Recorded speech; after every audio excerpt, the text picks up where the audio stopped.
Shqyrtimi dhe miratimi në seancën kuvendore të ligjit për sektorin e energjisë elektrike ka sill debate të ashpra në seancën plenare të së njëjtës.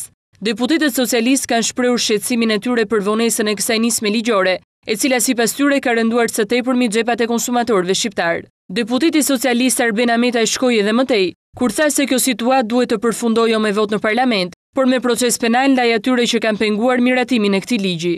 Për shkak të mungesës së reformave të qëllimshme të kësaj qeverie, ti ke paguar në familjen tënde disa herë më shumë çmim energjie elektrike.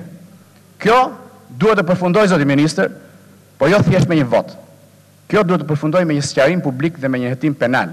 Është detyrim qytetar. I menjëhershëm ishte reagimi i ministrit të Financave Ridvan Bode, i cili tha se qëndrimi socialistëve vjen në kundërshtim me atë që PS ka deklaruar, uljen e TVSH për qytetarët shqiptar, ndërsa dhe argumente se përse ky ligj nuk është sjellë në kuvend më parë. Bëri zbuloi kontinentin e ri të korrupsionit, përse qeveria nuk e ka sjellë deri më sot liberalizimin e tregut për kompanitë e mëdha. Po ja them unë. Në vitin 2007 qeveria ka marrë një ligj i cili në thelbin e tij u jep të drejtë, u siguron bizneseve energji me çmim të ulët, për t'i siguruar, për t'i dhënë mundësi që ato të zhvillohen dhe të bëhen konkurruese siç janë bërë sot.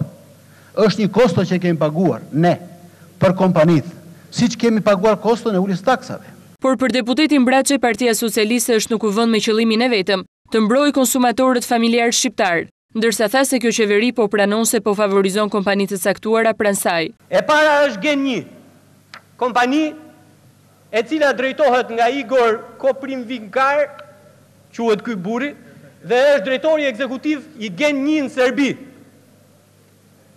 Kompania e dytë, zoti ministër, është ACR Energji. Si mund të kërkoni ju që të hapet tregu i energjisë elektrike me një kompani që deklarohet në QKR si shoqëri në likuidim e sipër? Kompania e tretë është një kompani me origjinë shqiptare, GSA, e cila ka një peshë fare minimale në tregun e energjisë në Shqipëri. Kompania e katërt është EFT, e njohur shumë mirë, edhe nga ju dhe nga paraardhësit tuaj, të njëjtës partia apo nga paraardhësit tuaj të Partisë Aleate.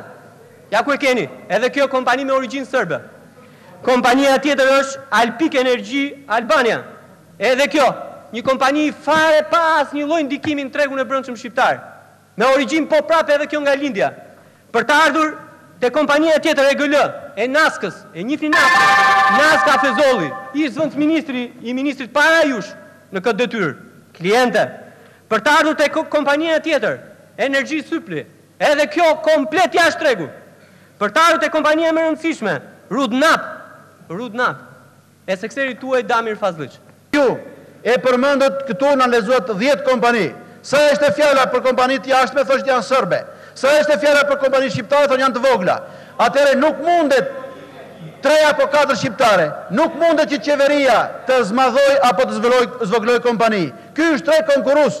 Ministri i Ekonomisë, Tregtisë dhe Energjetikës Nasip Naço, duke u përgjigjur socialistëve, tha se ky ligj do të ndihmojë konsumatorët shqiptar. Sipas tij, me miratimin e këtij ligji, konsumatorët do të zgjedhin vetë nga cila kompani do të furnizohen, gjë e cila do t'i mund t'i mbrojë ata më shumë nga abuzimet.